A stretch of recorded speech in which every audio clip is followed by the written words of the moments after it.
गौरी शंकर भगवान की जय। हरे कृष्णा। प्रेम से बोलिए राधा रानी सरकार की जय।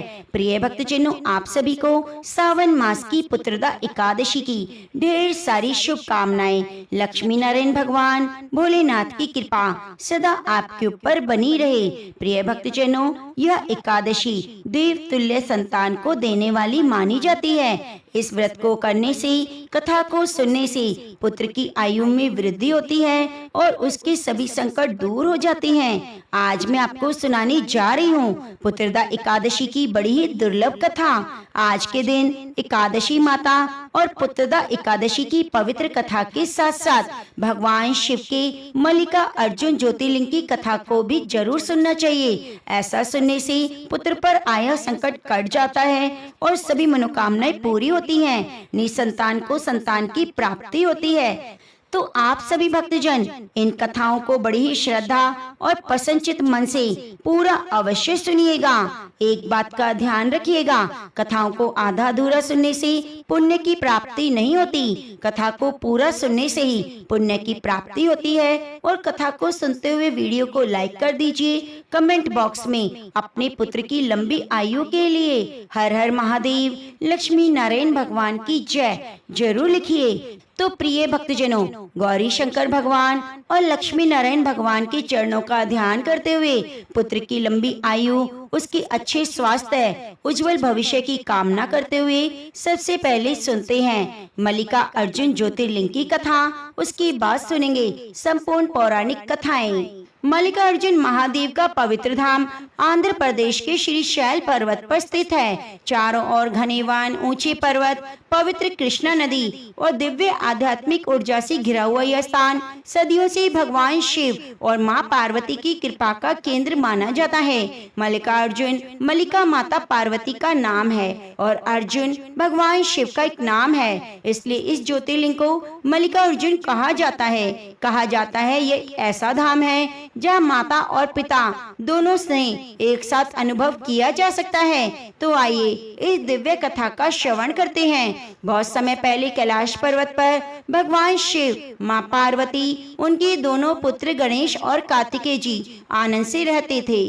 कैलाश का वातावरण शांत और आनंदमय था। नंदी भगवान द्वार पर पहरा देते थे। श्रृंगी भगवान शिव की सेवा करते। गणों का समूह हर समय हर हर महादेव का जय घोष करता रहता और माता पार्वती अपने दोनों पुत्रों पर समान स्नेह लुटाती। यद्यपि दोनों भाइयों का स्वभाव एक दूसरे से बिल्कुल भिन्न था। भगवान गणेश शांत, धैर्यवान, बुद्धिमान और विनम्र थे, हर कार्य को सोच समझकर करते। वहीं दूसरी ओर भगवान कार्तिकेय तेजस्वी, पराक्रमी, युद्ध कला में अद्वितीय थे। देवताओं की सेना के सेनापति होने के कारण उनमें अद्भुत आत्मविश्वास था। दोनों भाई एक दूसरे से बहुत प्रेम करते, लेकिन कभी कभी बाल सुलभ लीला भी कर देते। एक समय की बात है, कैलाश पर्वत पर अनेकों देवता भगवान शिव के दर्शन को आए।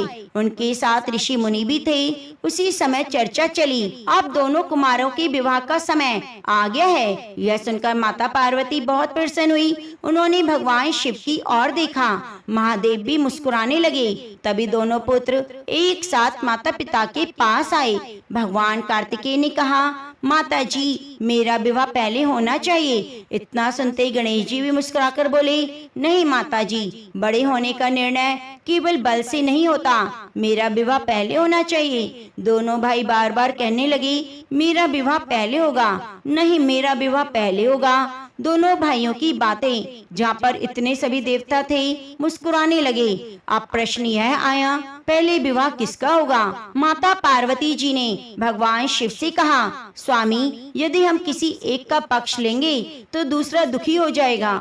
भगवान शिव ने कुछ देर तक मौन रहकर ध्यान लगाया, फिर अपने दोनों पुत्रों को अपने पास बुलाया और कहा, हे पुत्रों, तुम दोनों हमारे लिए समान हो, इसलिए हम किसी एक को पहले और दूसरे को बाद में नहीं चुन सकते। दोनों भाइयों को बड़े ध्यान से उनकी बातें सुन रहे थे। भगवान शिव ने कहा, हम एक परीक्षा रखते हैं, जो पहले आएगा संपूर्ण पृथ्वी की परिक्रमा करके कैलाश पर लौट आएगा, उसी का विवाह पहले होगा। इतना सुनना था, भगवान कार्तिकेय तो प्रसन्नता से नाचने लगे। वे जानते थे उनका वाहन मोर बहुत तीव्र गति से उड़ सकता है। उन्हें विश्वास था कि जीत उनकी होगी। दूसरी ओर श्री गणेश जी अपने छोटे से वाहन मूषक की ओर देखने लगे। उन्होंने मन ही मन सोचा, मूषक की गति मयूर के समान फल कैसे दे सकती है, लेकिन उनके चेहरे पर चिंता का कोई भाव नहीं था। प्रतियोगिता शुरू हुई। भगवान कार्तिकेय तो बिना समय गंवाए अपने दिव्य मयूर पर आरूढ़ हुए, माता पिता को प्रणाम किया और चल दिए। जाते जाते बोले, मैं अभी आता हूँ। थोड़ी देर में उनका मयूर आकाश में उड़ गया। देवताओं ने पुष्प वृष्टि करके उन्हें बहुत शुभकामनाएं दी। भगवान कार्तिकेय तो तीव्र गति से पर्वतों, नदियों, वनों, समुद्रों, अनेक राज्यों को पार करते जा रहे थे। उधर कैलाश पर्वत पर श्री गणेश जी शांत भाव में बैठे थे। देवता हैरान। तब एक ऋषि ने पूछा, हे गणनायक, आप यात्रा पर क्यों नहीं निकले? गणेश जी ने कहा, हर समस्या का समाधान केवल गति से नहीं, कभी कभी बुद्धि भी तेज मार्ग दिखाती है। इतना कहकर वे उठे। उन्होंने भगवान शिव के चरणों में प्रणाम किया, माता पार्वती को प्रणाम किया और इसके बाद दोनों के चारों ओर श्रद्धा पूर्वक परिक्रमा करने लगे। एक परिक्रमा, दो परिक्रमा, तीसरी परिक्रमा पूरी करते करते 7 परिक्रमाएं कर ली। फिर हाथ जोड़कर भगवान शिव माँ पार्वती के सामने खड़े हो गए। वहाँ पर उपस्थित सभी देवता हैरान थे। भगवान शिव ने पूछा, बेटा, हमने तो तुम्हें पृथ्वी की परिक्रमा करने के लिए कहा था, तुम हमारी परिक्रमा क्यों कर रहे हो? तब भगवान गणेश ने कहा, पिताजी, शास्त्रों में कहा गया है, माता पिता के चरणों में सभी तीर्थ, समस्त लोक, संपूर्ण ब्रह्मांड का निवास होता है। जो श्रद्धा से अपने माता पिता की परिक्रमा करता है, उसे पूरी पृथ्वी की परिक्रमा के समान पुण्य की प्राप्ति होती है। इसलिए मैंने आपके चरणों में चारों ओर परिक्रमा की और अपनी परीक्षा पूरी कर ली। भगवान शिव माँ पार्वती तो यह उत्तर सुनकर बहुत प्रसन्न हुए। ब्रह्मा जी, विष्णु जी और वहाँ जितने ऋषि मुनि थे, सभी गणेश जी की बुद्धिमत्ता की प्रशंसा करने लगे। भगवान शिव बोले, हे गणेश, तुमने सिद्ध कर दिया, बुद्धि, श्रद्धा, शास्त्रों का ज्ञान बल से कहीं अधिक महान होता है। माता पार्वती ने गणेश जी के मस्तक पर हाथ रखकर कहा, हमें तुम पर अत्यंत गर्व है। भगवान शिव ने घोषणा कर दी, इस प्रतियोगिता के विजेता श्री गणेश हैं, अतः उनका विवाह ही सबसे पहले किया जाएगा। कैलाश पर्वत पर आनंद छा गया। दूसरी ओर भगवान कार्तिकेय को अभी इस निर्णय का कोई समाचार नहीं मिला। वे तो अपने मयूर पर सवार होकर पूरी पृथ्वी की परिक्रमा कर लौट रहे थे। उन्होंने अपने रास्ते में हिमालय की बर्फ से ढकी चोटियों को देखा, विशाल समुद्रों को पार किया, घने जंगलों, पवित्र नदियों, आश्रमों और नगर का भ्रमण किया। वे जहाँ जहाँ भी जाते, ऋषि मुनि देवता उनका आदर पूर्वक सम्मान करते। सभी उनकी वीरता और तेज की प्रशंसा करते। भगवान कार्तिकेय के मन में पूरा विश्वास था कि इस प्रतियोगिता के विजेता वही होंगे और वे मन में सोच रहे थे, जैसे ही मैं कैलाश पहुंचूंगा, माता पिता मेरा स्वागत करेंगे, मेरा विवाह की तैयारी आरंभ की जाएंगी। यही विचार करके हृदय में आनंद भर रहे थे। कई दिनों की यात्रा के बाद जब कार्तिकेय कैलाश पर आए, उन्होंने देखा पूरा कैलाश उत्सव की भांति सजा है। चारों ओर मंगल गीत गाए जा रहे हैं, देवता प्रसन्न हैं, आकाश से पुष्पों की वर्षा हो रही है। यह सब देखकर उन्हें बड़ी प्रसन्नता हुई। वे सोचने लगे, मेरे लौटने की खुशी में उत्सव मनाया जा रहा है। लेकिन जैसे ही वे महल के निकट पहुंचे, उन्होंने देवताओं को आपस में कहते सुना, भगवान गणेश का विवाह तो अत्यंत शुभ रीति से संपन्न हो गया। यह सुनते ही भगवान कार्तिकेय के कदम वहीं रुक गए और उनके चेहरे की मुस्कान एक पल में गायब हो गई। उन्होंने नंदी महाराज से पूछा, नंदी, ये कैसी बातें हो रही हैं? किसका विवाह हुआ? नंदी भी कुछ देर मौन रहे, फिर धीरे से बोले, भगवान शिव ने परीक्षा में श्री गणेश को विजेता घोषित किया, उनका विवाह संपन्न हुआ यह सुनते ही कार्तिकेय के हृदय पर मानो वज्र गिर गया। कुछ क्षण तक तो वे कुछ बोले नहीं, फिर कहने लगे, लेकिन मैं तो पिताजी की आज्ञा के अनुसार संपूर्ण पृथ्वी की परिक्रमा करके लौटा हूँ। क्या मेरे लौटने की प्रतीक्षा भी नहीं की? इतने में ही भगवान शिव, माँ पार्वती भी आ गए। माता पार्वती ने अपने पुत्र को देखा, बोली, बेटा तुम आ गए, आओ, हमें तुम पर गर्व है। लेकिन आज भगवान कार्तिकेय के मुख पर पहले जैसी प्रसन्नता नहीं थी। उन्होंने पीड़ित स्वर में पूछा, माताजी, क्या मेरा परिश्रम व्यर्थ था? तब भगवान शिव ने उन्हें पूरी घटना विस्तार से बता दी और कहा, बेटा तुम्हारे भाई ने शास्त्रों के अनुसार ही माता पिता की परिक्रमा को संपूर्ण पृथ्वी की परिक्रमा के समान सिद्ध किया, इसीलिए उन्हें विजेता घोषित किया गया। कार्तिकेय ने सब कुछ सुना। वे जानते थे शास्त्रों का निर्णय गलत नहीं हो सकता। उन्हें अपने भाई से भी कोई ईर्ष्या नहीं थी, लेकिन उनके मन में गहरी पीड़ा थी। उन्होंने कहा, यदि यही निर्णय पहले से होना था तो मुझे इतनी लंबी यात्रा पर क्यों भेजा? मैंने माता पिता की आज्ञा को सर्वोपरि माना, संपूर्ण पृथ्वी का भ्रमण किया, मेरे लौटने की प्रतीक्षा भी नहीं की। उनकी आंखें नम हो गई, पूरा कैलाश मौन था। श्री गणेश अपने भाई के पास आए, प्रेम से उनका हाथ पकड़कर बोले, भैया, यदि इस बात से आपको दुख हुआ है तो मैं यह विजय स्वीकार नहीं करता।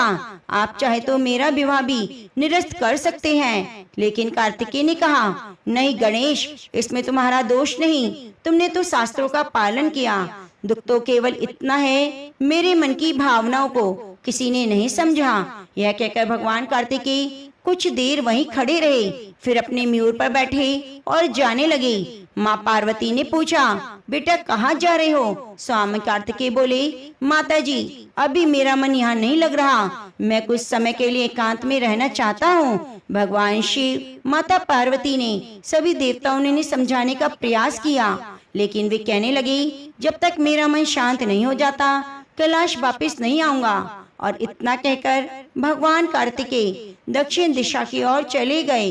वे पर्वतों, नदियों, झरनों को पार करते हुए एक अत्यंत सुंदर पर्वत पर पहुँचे। चारों ओर जंगल थे, पक्षियों का मधुर कलरव सुनाई देता।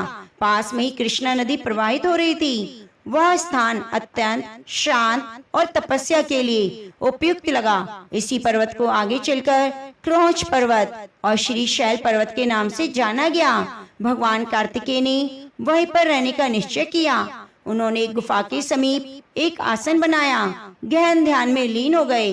कैलाश पर्वत पर माता पार्वती का हृदय अपने पुत्र के वियोग में व्याकुल हो रहा था। बार बार भगवान शिव से कह रही थी, स्वामी, हमारा पुत्र अकेला है, उसने कभी हमसे अलग रहना नहीं सीखा।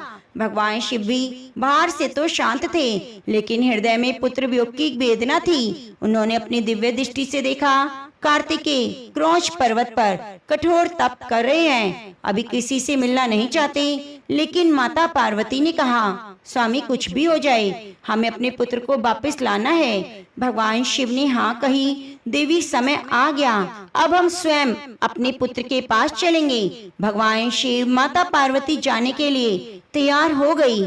कैलाश के सभी गण उनके साथ जाना चाहते थे, लेकिन भगवान शिव ने कहा, हम किसी युद्ध पर नहीं जा रहे, एक माता पिता अपने पुत्र से मिलने जा रहे हैं। यह एक स्नेह की यात्रा है, हम दोनों पर्याप्त हैं। दोनों ने कैलाश से प्रस्थान किया। देवताओं ने हाथ जोड़कर उन्हें प्रणाम किया, प्रार्थना की भगवान कार्तिकेय शीघ्र ही प्रसन्न होकर वापस लौट आए। भगवान शिव, माँ पार्वती हिमालय की घाटियों से होते हुए दक्षिण की ओर बढ़ने लगे। उन्होंने अनेक पर्वत, नदी, वनों को पार किया। वे जहाँ जहाँ भी जाते वहाँ के ऋषि मुनि उनके दर्शन कर धन्य हो जाते। लोग उनके चरणों में प्रणाम करते, आशीर्वाद प्राप्त करते। लेकिन भगवान शिव, माँ पार्वती का मन किसी बात में नहीं था। उनकी दृष्टि केवल अपने पुत्र तक पहुँचने में थी। माता पार्वती भी पूरे मार्ग में भगवान कार्तिकेय के बचपन की बातें याद कर रही थी। कहती थी, स्वामी, याद है जब कार्तिकेय छोटे थे, हर समय आपके त्रिशूल को पकड़ने की जिद करते। दोनों की आंखों में अपने पुत्र की स्मृतियां तैर रही थी। कई दिन की यात्रा के बाद जब वे क्रौंच पर्वत के निकट पहुँचे, वह स्थान अत्यंत ही मनोहर था। घने वन, ऊंचे ऊंचे वृक्ष, सुगंधित पुष्प, पास ही बहती पवित्र कृष्णा नदी, पूरे पर्वत पर दिव्य शांति छाई हुई थी। भगवान शिव ने दिव्य दृष्टि से देखा। कार्तिकेय पर्वत की एक गुफा के निकट ध्यान में लीन है। उनका शरीर स्थिर है, आंखें बंद हैं, मन पूरी तरह से शिव ध्यान में डूबा है। माता पार्वती धीरे धीरे अपने पुत्र के पास गई, बड़े प्रेम से पुकारा, पुत्र कार्तिकेय। कार्तिकेय ने आँख खोली, माता पिता को देखकर उनके चरणों में प्रणाम किया। माता पार्वती ने उन्हें गले से लगाया, आंखों से आंसू बहने लगे। कहा, तुम्हारे बिना कैलाश सोना है, चलो हमारे साथ। कुछ देर तो कार्तिकेय मौन रहे, फिर बोले, माताजी, मैं आपका अनादर नहीं कर सकता, लेकिन अभी मेरा मन संसार के किसी भी सुख में नहीं लगेगा। भगवान शिव आगे बढ़े, अपने पुत्र के कंधे पर हाथ रखकर कहा, पुत्र, मैं तुम्हारा दुख समझता हूँ, लेकिन जीवन में कभी ऐसी घटनाएं होती हैं जिन्हें हमें स्वीकार करना चाहिए। कार्तिकेय ने कहा, पिताजी, मुझे निर्णय से नहीं बल्कि उस क्षण से पीड़ा हुई जब मेरे लौटने की प्रतीक्षा भी नहीं की गई। यदि आपने कुछ समय प्रतीक्षा की होती तो मेरे मन में यह वेदना उत्पन्न न होती। भगवान शिव ने उनकी बात को ध्यान से सुना, अनुभव किया। उनके पुत्र के मन का घाव अभी तक भरा नहीं। माता पार्वती ने कहा, बेटा, तुम्हारे बिना हमारा मन नहीं लगता। यदि तुम कैलाश नहीं जाओगे तो हम वहाँ कैसे रहेंगे? कार्तिकेय ने अपनी माँ की ओर देखा। उनकी आंखों में प्रेम तो था, लेकिन दृढ़ संकल्प। वे कहने लगे, माताजी, मुझे कुछ और समय यहीं रहने दीजिए। यह पर्वत अब मेरी तपोभूमि बन चुका है। भगवान शिव ने जान लिया, पुत्र को बलपूर्वक ले जाना उचित नहीं। उन्होंने माता पार्वती की ओर देखकर कहा, देवी, यदि पुत्र कैलाश नहीं लौटना चाहता तो क्यों न हम कैलाश को ही उनके पास ले आएं। माता पार्वती भी आश्चर्य से भगवान शिव को देखने लगी। महादेव ने कहा, जिस स्थान पर हमारा पुत्र होगा वह स्थान भी हमारे लिए कैलाश के समान पवित्र है। हम अपने पुत्र से दूर रहकर सुखी नहीं रह सकते। इतना कहकर भगवान शिव ने क्रौंच पर्वत की ओर देखा। दिव्य दृष्टि से पूरा पर्वत प्रकाशित हो गया। देवताओं ने पुष्पों की वर्षा की, ऋषि मुनि एकत्रित हुए, वातावरण में अद्भुत दिव्यता फैल गई। भगवान कार्तिकेय समझ गए, उनके माता पिता उनके प्रेम के कारण अपना निवास बदलने को तैयार हैं। उनकी आंखें भर आई, बोली, पिताजी, माताजी, मैं आपका यह ऋण कैसे चुकाऊंगा? लेकिन भगवान शिव ने मुस्कुराते कहा, संतान को प्रेम पाने के लिए योग्य होने की आवश्यकता नहीं। पुत्र माता पिता का स्नेह तो बिना किसी शर्त के होता है। तभी भगवान विष्णु, ब्रह्मा जी वह प्रकट हुए। उन्होंने भगवान शिव को प्रणाम किया। महादेव, आपका यह निर्णय समस्त संसार के लिए आदर्श बनेगा। प्रत्येक माता पिता यह सीखेंगे, संतान के मन को समझना भी उतना ही आवश्यक है जितना शिक्षा देना। भगवान शिव ने कहा, जो केवल अधिकार जानता है वह पिता हो नहीं सकता। सच्चा पिता वह है जो संतान के मन की वेदना को समझे। भगवान शिव ने अपने त्रिशूल को भूमि से स्पर्श कराया। जैसे त्रिशूल का अग्रभाग पृथ्वी से स्पर्श हुआ, वह दिव्य ज्योति प्रकट हुई, धीरे धीरे आकाश की ओर ऊपर उठने लगी। इतनी चमक, इतनी तेज कि कुछ देर के लिए तो पूरा पर्वत स्वर्णिम प्रकाश से भर गया। ऋषि मुनि आश्चर्य से उस दृश्य को देख रहे थे। कुछ ही क्षणों में वह दिव्य प्रकाश एक तेजस्वी शिवलिंग के रूप में स्थित हो गया। यह कोई साधारण शिवलिंग नहीं था, उसमें भगवान शिव का दिव्य तेज समाया हुआ था। भगवान शिव ने घोषणा की, आज से मैं ज्योतिर्लिंग में सदैव वास करूंगा। जो भी भक्त श्रद्धा और विश्वास के साथ यहाँ आएंगे, मनोकामनाएं पूरी होंगी, मेरा आशीर्वाद प्राप्त होगा। संतान, माता पिता का सम्मान, उनके जीवन के सुख समृद्धि बनी रहेगी। यह सुनते ही सभी देवताओं ने हर हर महादेव का जय घोष किया। तभी माता पार्वती उस दिव्य शिवलिंग के पास आई। उन्होंने हाथ से मलिका यानी चमेली के पुष्प अर्पित किए। उनकी भक्ति और प्रेम से पूरा वातावरण सुगंधित हो गया। भगवान शिव मुस्कुराकर माता की ओर देखे और बोले, देवी, आज से ज्योतिर्लिंग में केवल मैं नहीं, तुम भी सदैव के लिए वास करोगी, क्योंकि तुम्हारे बिना मैं पूर्ण नहीं, देवताओं ने गौरी शंकर भगवान की स्तुति की। ब्रह्मा जी बोले, महादेव कृपया करके ज्योतिर्लिंग का नाम भी बताइए, आने वाले युगों में समस्त संसार इसकी पूजा कर सके। शिव बोले, हे ब्रह्मा जी, पार्वती का एक नाम मल्लिका है, मेरा नाम अर्जुन भी है। आज से दिव्यलिंग मल्लिका अर्जुन के नाम से प्रसिद्ध होगा। यह आने वाला भाग माता पिता दोनों की कृपा प्राप्त करेगा। यह सुनते ऋषियों ने वैदिक मंत्रों का उच्चारण किया। अप्सराएं नाचने लगी, गंधर्व गान गाने लगे। भगवान कार्तिकेय ने माता पिता के चरणों में प्रणाम करके कहा, आज मुझे समझ आया, माता पिता का प्रेम संसार में सबसे बड़ा धन है। मैं चाहे जहाँ भी रहूं, आपका आशीर्वाद सदैव मेरे साथ रहेगा। समय बीता, साथ ही शैल में अनेकों आश्रम स्थापित हुए। चारों ओर वेदों का पाठ सुनाई देता था। कहीं यज्ञ होते, कहीं पर साधु ध्यान में लीन रहते, कहीं भक्त ओम नमः शिवाय का जप करते। पूरे पर्वत पर ऐसा लगता मानो स्वयं कैलाश का एक अंश पृथ्वी पर उतर आया हो। एक दिन कुछ साधक शिव के दर्शन को आए। उन्होंने हाथ जोड़कर पूछा, प्रभु, जो भक्त इतनी दूर से शैल नहीं आ सकते, उन्हें कृपा कैसे मिलेगी? तब आकाशवाणी हुई, जो भी भक्त सच्चे मन से मेरा स्मरण करेगा, मैं उसके हृदय में निवास करता हूँ। लेकिन जो भक्त श्रद्धा से भी शैल मल्लिकार्जुन का दर्शन करता है, उसके भी विशेष पुण्य की प्राप्ति होती है। तो प्रेम से बोलिए, मल्लिका अर्जुन महादेव की जय। प्रिय भक्तजनों, आज मैं आपको सुनाने जा रही हूँ वह पावन कथा जो पुत्रदा एकादशी के दिन सुनी जाती है। आप सब भक्तजन इस कथा को पूरा जरूर सुनिएगा और कथा को सुनने से पहले वीडियो को लाइक कर दीजिए। कमेंट बॉक्स में अपने पुत्र की दीर्घ आयु के लिए हरि और हर की जय करते हुए इस कथा को सुनिए। बहुत समय पहले की बात है। एक सुंदर और समृद्ध राज्य में महिजीत नाम के एक धर्मात्मा राजा राज्य करते थे।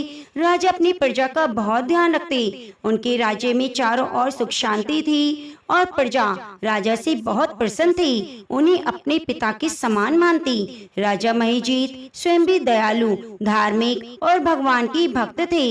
लेकिन उनके जीवन में एक बहुत बड़ा दुख था। राजा की कोई संतान नहीं थी। राजा के पास धन था, राज्य था, वैभव था, प्रजा का प्रेम था, लेकिन संतान के अभाव में उनका हृदय हमेशा उदास रहता। दिन रात राजा यही सोचते, मेरे बाद मेरे वंश का कौन आगे बढ़ाएगा। राजा ने अनेक प्रकार के धार्मिक अनुष्ठान किए, ब्राह्मणों को दान दिया, भगवान से संतान प्राप्ति के लिए प्रार्थना की, लेकिन उनकी इच्छा पूरी नहीं हुई। एक दिन राजा ने अपने मंत्रियों और विद्वान ब्राह्मणों को बुलाया, अपनी व्यथा सुनाई। राजा ने कहा, हे विद्वान जन, मैंने अपने जीवन में किसी का बुरा नहीं किया। मैं सदैव प्रजा के हित के लिए कार्य करता हूँ, फिर भी मेरे जीवन में संतान सुख क्यों नहीं? कृपया कोई उपाय बताएं। राजा की पीड़ा को देखकर सभी चिंतित हो गए। तभी कुछ विद्वान ब्राह्मणों ने कहा, हे राजन, इस विषय का उत्तर किसी महान महर्षि से ही प्राप्त हो सकता है। हमें लोमश ऋषि के पास चलना चाहिए। सभी लोग लोमश ऋषि के आश्रम में पहुँचे। उन्होंने ऋषि को प्रणाम किया और राजा की समस्या उनके सामने रखी। लोमश ऋषि ने ध्यान लगाया और राजा की पूर्व जन्म के कर्मों को जान लिया। ऋषि ने राजा से कहा, हे राजन, पूर्व जन्म में आप एक वैश्य थे। एक दिन ज्येष्ठ मास की भीषण गर्मी में आप यात्रा कर रहे थे। उस समय आपको बहुत प्यास लगी। आपको एक जलाशय दिखाई दिया। वहाँ एक गाय और बछड़ा भी पानी पीने के लिए आए थे। आपने उस गाय और बछड़े को हटाकर स्वयं जलाशय का पानी पी लिया। उस कर्म के कारण ही आपको इस जन्म में संतान सुख से वंचित होना पड़ा है। राजा यह सुनकर अत्यंत दुखी हुआ। उन्होंने ऋषि से पूछा, हे मुनिवर, यदि मुझसे पूर्व जन्म में भूल हुई है तो उसका क्या उपाय है, क्या प्रायश्चित है? तब लोमश ऋषि बोले, हे राजन, चिंता मत करो। यदि आप श्रद्धा पूर्वक सावन शुक्ल की पुत्रदा एकादशी का व्रत करेंगे, तो भगवान श्री हरि विष्णु की आराधना करेंगे, तो आपके पूर्व जन्म के पाप नष्ट हो जाएंगे। भगवान की कृपा से आपकी मनोकामनाएं पूरी होंगी। राजा ने ऋषि के बताए अनुसार पुत्रदा एकादशी का व्रत करने का संकल्प लिया। एकादशी के दिन राजा ने प्रातः स्नान किया, स्वच्छ वस्त्र धारण किए, भगवान को पीले फूल, तुलसी दल और फल अर्पित किया। पूरे दिन राजा ने भगवान श्री हरि का स्मरण किया और मन में प्रार्थना करते ही रहे, हे प्रभु विष्णु, मुझसे जाने अनजाने में जो भी अपराध हुए हैं उन्हें क्षमा करें। आपकी कृपा से मेरे जीवन को संतान के सुख से भर दें। राजा ने पूरी श्रद्धा से एकादशी का व्रत रखा और भगवान की भक्ति में दिन रात बिताया। द्वादशी के दिन विधि पूर्वक व्रत का पारण किया, ब्राह्मणों को भोजन कराकर दान दक्षिणा दी। भगवान श्री हरि राजा की भक्ति से प्रसन्न हुए। कुछ समय बाद रानी ने गर्भ धारण किया। निश्चित समय के बाद उनके एक सुंदर और तेजस्वी पुत्र का जन्म हुआ। राजमहल में आनंद की लहर दौड़ आई। पूरे राज्य में उत्सव मनाया गया। राजा महिजीत की वर्षों पुरानी इच्छा पूरी हो गई। उन्होंने भगवान श्री हरि को धन्यवाद दिया और जीवन भर धर्म के मार्ग पर चलने का संकल्प लिया। तभी से माना जाता है कि सावन शुक्ल पक्ष की पुत्रदा एकादशी का व्रत करने वाले भक्तों पर भगवान विष्णु की कृपा बनी रहती है। हमें इस कथा से यह सीख मिलती है कि मनुष्य को कभी भी अहंकार नहीं करना चाहिए और ना ही किसी जीव को कष्ट पहुंचाना चाहिए। सच्चे मन से की गई भक्ति, प्रायश्चित और भगवान पर विश्वास जीवन में नई आशा लेकर आते हैं। हे लक्ष्मी नारायण भगवान सभी भक्तों के घर में सुख शांति बनाए रखना, संतान को स्वस्थ, दीर्घ और सद्बुद्धि प्रदान करना। जिन दंपतियों के जीवन में संतान का अभाव है उनकी मनोकामनाएं पूरी करना। हर घर को प्रेम और सुख समृद्धि से भर देना। एक बार एक बूढ़ी माँ ने एकादशी का व्रत रखा, बड़ा ही भक्ति भाव से पूजा अर्चना की। उन्हें वृद्ध अवस्था में क्या बाधा थी, तो वे अपने पुत्र पौत्रों की सुख सुविधा के लिए व्रत रखने लगी। वे दिन भर तो जरा कठोर मन करके अपनी प्यास को रोके रही। दिन में पूजा पाठ किया, कथा कहानी सुनी। पंडित जी को मिट्टी के पात्र में भर भर कर पानी और ऋतुफल दान में दिए। दोना भर भर कर बूरा शक्कर वितरण किया। उन्हें गर्मी के कारण बहुत बेचैनी हो रही थी। इस कारण से बड़ी देर तक पानी में पड़ी रही। पानी की कुल्ला करती रही, मुंह धोती रही। तब कहीं थोड़ा धीर बंद पाया।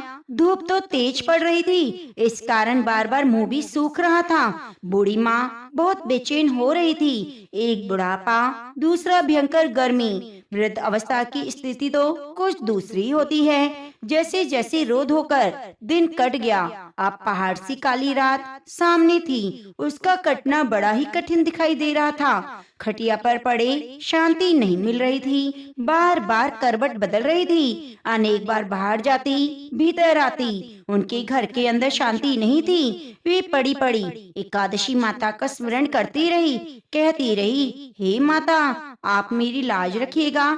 आप ही मुझे शक्ति दीजिएगा जिससे मैं भली भांति आपका व्रत रख सकूं। ये पहाड़ सी रात शांति पूर्वक व्यतीत हो सके। प्यास के कारण बूढ़ी माँ की बेचैनी तो बढ़ रही थी। उन्होंने धैर्य रखने का बहुत प्रयास किया, किंतु सहनशीलता की सीमा टूट गई और वे घबराकर एकदम चिल्ला पड़ी। बोली, बचाओ बचाओ। अम्मा का चिल्लाना सुनकर परिवार भर के नर नारी, बच्चे, पड़ोसी एकत्रित होकर बूढ़ी अम्मा की खटिया के समीप पहुंच गए। सबने पूछा, अम्मा जी, आपको क्या हुआ? आप क्यों चिल्ला रही हैं? आप इस वृद्ध अवस्था में यह कठिन व्रत क्यों करती हैं? अम्मा जी, शक्ति से ही भक्ति होती है। थोड़ी ही देर में वे फिर से बोली, अरे हमारे तो प्राण निकले जा रहे हैं। मेरी छाती पर ठंडे पानी का घड़ा रख दो। नातियों ने दादी की छाती पर ठंडे पानी का पात्र रख दिया। तब कहीं उन्हें थोड़ा आराम मिला। थोड़ी देर बाद उन्होंने अपनी आंखें बंद कर ली। एकादशी माता ने सोचा, ये बूढ़ी अम्मा है, बहुत कठोर, जरा जाकर इसकी परीक्षा लूं। वे आधी रात को मुर्गा बनकर टेर लगाने लगी। मुर्गे की आवाज सुनकर दादी माँ जल्दी से उठी। बाहर जाकर आसमान देखा, किंतु आसमान में कहीं भी प्रातःकालीन तारा दिखाई नहीं दिया। वह सोचने लगी, यह मुर्गा क्यों और कैसे बोल गया? उन्हें प्यास तो लग रही थी। थोड़ा उनका मन भी विचलित होने लगा, किंतु अंत में उन्होंने निश्चय किया, अब मैं इस व्रत को पूर्ण करके ही छोड़ूंगी, चाहे मेरे प्राण निकल जाएं। यह सोचकर वे फिर से खटिया पर स्थिर होकर लेट गई। थोड़ी ही देर में एकादशी माता ने उनकी फिर से परीक्षा लेनी चाहिए। एक छोटी सी बालिका एक गिलास में शरबत लेकर उनके सिरहाने खड़ी हो गई और जोर से बोली, दादी जी सवेरा हो गया, हाथ मुंह धो लो, शरबत पी लो। पहले तो शरबत का ग्लास देखकर उसका मन ललचा गया, किंतु अचानक व्रत का स्मरण हो आया। उन्होंने सोचा, मैं किसी भी प्रकार से अभी शरबत नहीं पी सकती। वे शांति पूर्वक खटिया पर लेट गई। फिर थोड़ी ही देर में उन्हें ऐसे लगा जैसे किसी ने उन्हें पानी के कुएं में पटक दिया हो। वे थोड़ी देर तक उस कुएं में हाथ पांव चलाती रही, किंतु उन्होंने अपने मुंह में पानी की एक बूंद भी नहीं जाने दी और वे दृढ़ता पूर्वक अपना व्रत पालती रही। थोड़ी देर में न जाने सामने आग जलने लगी, जिससे भारी गर्मी बढ़ने लगी। प्यास के कारण प्राण निकलने लगे, किंतु बूढ़ी अम्मा का कोई कुछ नहीं बिगाड़ पाया। वे जहाँ की तहाँ मुस्कुराती हुई बैठी रही। थोड़ी ही देर में बाहर प्रकाश दिखाई देने लगा। ऐसे लगा सवेरा हो गया।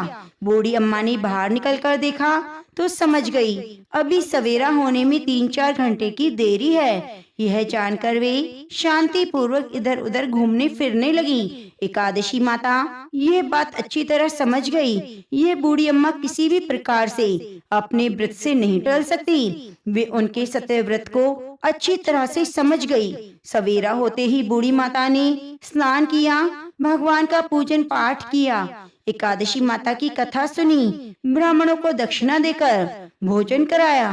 तब कई उन्होंने जल ग्रहण किया। कन्याओं को भोजन कराने के बाद अम्मा ने स्वयं भी भोजन किया। उस श्रेष्ठ व्रत के प्रताप से बूढ़ी अम्मा की आयु में वृद्धि हो गई। घर परिवार हरा भरा हो गया और उनके अब कोई अभाव नहीं रहा। इस तरह से सुख साधनों से संपन्न हो गई। नाती नातिन से उनका घर भर गया। वे उस दिन से 12 महीने की एकादशी का व्रत करने लगी। एकादशी माता के व्रत के प्रभाव से इस संसार में हर सुख को भोग कर अंत में बैकुंठ धाम में चली गई। हे एकादशी माता, जैसे आपने बूढ़ी माता और उसके परिवार को हरा भरा किया, वैसे एकादशी माता जिन्होंने भी एकादशी का व्रत किया है, आपकी कथा को सुना है, उसकी सभी मनोकामनाओं को पूरी करना। तो प्रेम से बोलिए तुलसी शालिग्राम भगवान की जय। एक गांव में रमा नाम की एक स्त्री थी। उनकी विवाह को 5-6 वर्ष हो गए, लेकिन कोई संतान नहीं थी। एक बार श्री राधा अष्टमी का उत्सव आया। गांव की औरतें बरसाना जा रही थी। औरतों ने कहा, तुम भी बरसाना चलो, राधा रानी बड़ी दयालु हैं, तुम्हारी गोद जरूर भर देंगी। वह स्त्री कई महीनों से घर से बाहर नहीं निकली थी, इसलिए उसके पति और सास ने भी उसे जाने की आज्ञा दे दी। बस उसने मन में ठान लिया, राधा रानी मेरी गोद जरूर भरेंगी। जिस दिन उसे जाना था, उसी दिन उसके पैर में चोट लग गई, चला भी नहीं जा रहा था। फिर भी वह स्त्रियों के संग यात्रा पर चली गई। सारे रास्ते राधा कृष्ण का जाप कीर्तन करती हुई गई। बरसाना पहुंचकर नहा धोकर राधा जी के मंदिर में जाने के लिए तैयार हुई। राधा जी के महल में जब जाते हैं तो ऊपर बहुत सी सीढ़ियां चढ़नी पड़ती हैं। जैसे सीढ़ियां चढ़ने लगी तब वह स्त्रियों से बोली, तुम आगे आगे चलो, मैं धीरे धीरे सीढ़ियों से आ रही हूँ। मेरे पैर में चोट लगने की वजह से चला नहीं जा रहा। 2-4 सीढ़ियां चढ़ने के बाद उसका पैर मुड़ गया, वह नीचे गिरने लगी। तभी एक 7-8 साल की कन्या ने उसका हाथ पकड़ लिया। रमा बोली, बेटी आज अगर तुम ना होती तो मैं नीचे गिर गई होती। वह कन्या बोली, माता ऐसे कैसे गिर जाने देती मैं तुम्हें। तब रमा ने पूछा, बेटी तुम्हारा नाम क्या है। वह बोली, लाडो नाम है मेरा, ये पास में रहती हूँ। वे दोनों सीढ़ियों पे बैठ गईं। लाडो कहने लगी, माता मेरे लिए क्या लाई हो, ना कोई जान न पहचान। लाडो ऐसे बात कर रही थी। फिर रमा ने कहा, लाडो मैं कल तुम्हारे लिए कुछ न कुछ लेकर अवश्य आऊंगी, तुम्हें क्या पसंद है। तब लाडो कहने लगी, मुझे नथनी, गले का हार, कान में कुंडल, चूड़ियाँ, मेहंदी, घाघरा, चोली ये सब पसंद है, कुछ भी ले आना। इतना कहकर वह बालिका भाग गई। जैसे तैसे रमा भी मंदिर में दर्शन करके लौट गई। फिर रमा उस बालिका के बारे में सोचने लगी और बाजार में उसने गले का हार, हार चूड़ियां उसके लिए ले ली। अगले दिन वही जा मिली थी। वह लाड़ो का जाकर इंतजार करने लगी। फिर लाड़ो उसको उसी जगह पर मिली। चूड़ियां और गले का हार जैसे उसे दिया, वह बोली बस इतना सा और नहीं लाई, और वह मुंह फुलाकर बैठ गई। तब रमा बोली अभी मैं 8 दिन यहीं पर हूँ, रोज तुम्हारे लिए कुछ न कुछ लाया करूँगी। यह सुनकर लाड़ो उसकी गोद में बैठ गई और गले से लग गई। रमा तो रोने लगी जैसे उसे एक संतान मिल गई हो। खूब प्यार से उसके सिर पर हाथ फेरा। ऐसे ही वह फिर चली गई। रमा ने मंदिर से आकर घाघरा और चोली उसके लिए बनवाई। ऐसे ही रोज कुछ न कुछ वह उसे देती। एक दिन रमा कहती है अब ये सारी चीजें मुझे पहनकर दिखाओ। लाड़ो बोली कल राधा अष्टमी है, मैं कल इसे पहनूंगी। इस बार लाड़ो के साथ एक लड़का भी था। उसे देखकर रमा ने कहा आज पता नहीं मेरे मन में क्या आया, मैं एक धोती और मुकुट मोर वाला भी ले आई, क्या मैं इसे दे दूं? लाड़ो बोली ये कनवा है, मेरे साथ ही रहता है, हाँ तुम इसे दे दो। ऐसा कहकर वे दोनों साथ लेकर चले गए। अगले दिन राधा अष्टमी थी। जब रमा सीढ़ियों पर आई, वहाँ उसे आज कोई नहीं मिला, न वह लाड़ो न वह लड़का। बहुत इंतजार के बाद जब वह मंदिर पहुँची तो वहाँ बहुत भीड़ थी। कीर्तन और नृत्य हो रहा था। इसी तरह भीड़ को चीरती हुई वे बहुत आगे बढ़ी। वहाँ देखकर राधा जी को देखा और ठाकुर जी को देखा। रमा ने जो जो चीजें लाड़ो को दी वही सारा सामान राधा कृष्ण पहने हुए थे। वे पत्थर सी हो गई, आंखों से आंसू बहने लगे। बात समझते देर न लगी। वे लाड़ो राधा जी और कन्वा कृष्ण जी हैं, स्वयं जगत के पालनहार उसके पास आते थे। राधा जी उसकी गोद में बैठती थी, उसे मात्र सुख प्रदान करती थी। वह तो जैसे बावरी हो गई, दिन रात लाड़ो लाड़ो कहती रहती, पुकारती रहती। वे स्त्रियों से बोली तुम घर जाओ, मैं नहीं जाऊंगी। उसके सास और पति भी उसे लेने आए, पर वह साथ नहीं गई। अब तो प्रतिदिन सीढ़ियों पर बैठे बैठे आंसुओं से सीढ़ियां धोती, पलकों से बुहारती। ऐसा करते करते 30 वर्ष हो गए। एक दिन एक बालिका उसका हाथ पकड़कर ऊपर अट्टालिका में ले गई। वहाँ जाकर बोलती है लो आ गई मैं ही हूँ तुम्हारी लाड़ो। और ऐसा कहकर बाहें फैलाकर रमा को बुलाने लगी, अपने गले लगा लिया। उस दिन रमा ऐसे गले लगी, पार्थिव शरीर को छोड़कर सदा के लिए लाड़ो के पास चली गई। तो प्रेम से बोलिए राधा कृष्ण भगवान की जय, बरसाने वाली राधा रानी की जय। अब आइए सभी मनोकामनाओं को पूरी करने वाली बड़ी ही सुंदर कथा को सुनते हैं। एक समय द्वारिका नगरी अपने वैभव समृद्धि ऐश्वर्य के लिए तीनों लोकों में प्रसिद्ध थी। उसी द्वारिका में भगवान श्री कृष्ण अपने अष्ट महर्षियों सहित निवास करते। उनमें एक थी पटरानी सत्यभामा, जो रूप यौवन अपार धन वैभव से युक्त थी, किंतु इन गुणों के साथ साथ उसके मन में कहीं न कहीं अपने धन और अधिकार का अहंकार भी था। नारद मुनि ये सब जानते थे। एक दिन देवऋषि नारद जी द्वारिका पधारे। वे तो त्रिकालदर्शी थे, जानते थे कि भगवान की लीला से ही भक्तों का अहंकार टूटता है। उन्होंने देखा कि सत्यभामा अपने वैभव पर गर्व कर रही है। नारद मुनि ने मुस्कुराते हुए कहा, हे देवी, क्या आप जानते हैं इस संसार में सबसे मूल्यवान वस्तु क्या है? सत्यभामा ने गर्व से उत्तर दिया, निश्चय ही धन, सोना, रतन। नारद मुनि मंद मंद हंसे और बोले, यदि ऐसा है तो क्यों न आप भगवान श्री कृष्ण को दान कर दो, फिर उन्हें उनके भजन के बराबर धन देकर पुण्य प्राप्त कर लेना। भगवान श्री कृष्ण ने भी लीला भाव से इस प्रस्ताव को स्वीकार कर लिया।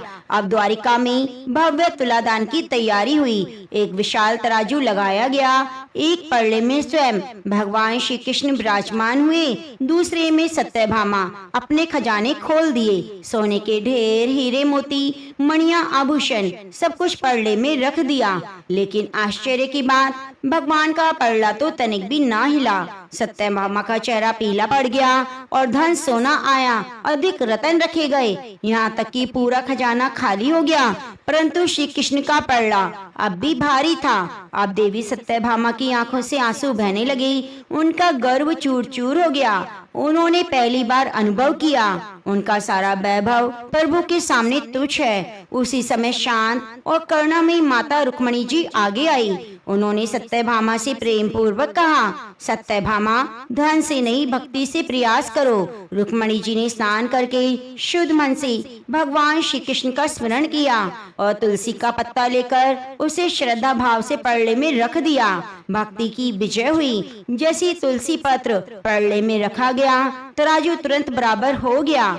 यह देखकर सभी हैरान रह गए। नारद मुनि के मुख पर दिव्य मुस्कान थी और भगवान श्री कृष्ण की आंखों में अपार प्रेम। सत्यभामा भगवान के चरणों में गिर पड़ी। रोते हुए कहा, हे प्रभु, आज मैंने समझ लिया कि धन की मैं धनी थी पर भक्ति की मैं निर्धन थी। इसलिए भगवान श्री कृष्ण ने उन्हें उठाकर कहा, हे देवी, जहाँ प्रेम और भक्ति होती है वहीं मैं स्वयं बिक जाता हूँ। और इसलिए कहा जाता है, भगवान को तुलसी दल अत्यंत ही प्रिय है। प्रिय भक्तों, इस दिव्य लीला से हमें यह ज्ञात हुआ कि भगवान को सोना चांदी, हीरे जवाहरात, यह संसार का कोई भी वैभव प्रिय नहीं। उन्हें प्रिय है केवल निष्कपट प्रेम, अटूट श्रद्धा, सच्ची भक्ति। सत्यभामा जी ने अपने वैभव और धन के बल पर भगवान श्री कृष्ण को तोलना चाहा, लेकिन उनका सारा खजाना भी भगवान के तुल्य ना हो सका।